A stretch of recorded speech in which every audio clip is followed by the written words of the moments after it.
Hi everyone, and welcome back to my channel. So this video will be showing my full process for a recent commission that I had.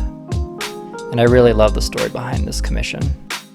So a few months ago, I was approached by my elementary school teacher, and he wanted a piece that was actually very similar to a recent hand painting that I did with a glowing butterfly. But instead of a butterfly, he wanted a bee because him and his wife actually work with bees for a living in addition to teaching.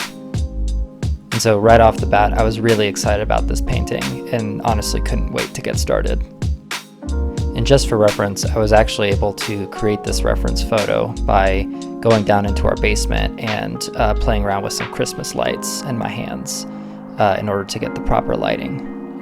So in reality, this glowing light source that you're seeing was actually a single Christmas light.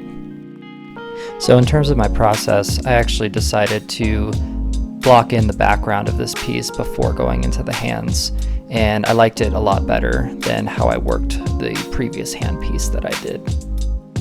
And while painting the hands, I just did my best to go slow and steady, paying attention to the colors and textures and line work that I saw. And as you might know by now, I like to work in sections so that I can blend the colors properly and get a nice soft transition of value and color. And actually something else that I learned that I really do like, especially when compared to previous hand paintings that I've done, is this illusion of shadow into complete darkness where the form sort of disappears into a void.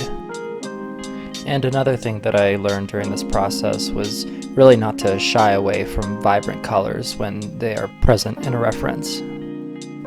And the next component of this painting was painting the bees, and more specifically the queen bee that was in the center.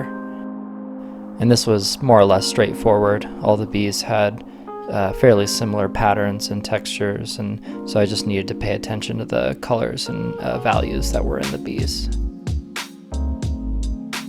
And once the piece was done, I thought it'd be nice to include a short clip of me holding the painting and showing how the light reflects off of it and showing it at different angles, and so that you could also see the size.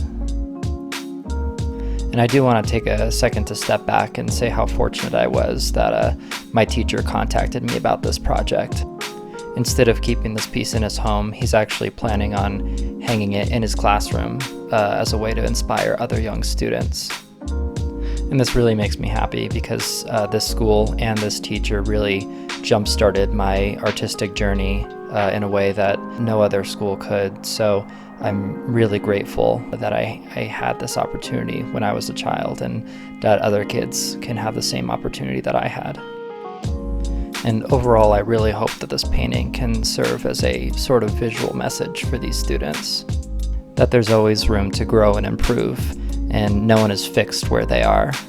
And that one of the keys to my happiness and success has been to act as a lifelong learner and always look for opportunities to expand my knowledge.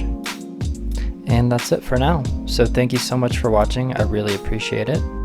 If you want to view more of my work, you can visit my website, which is austinhowlett.com.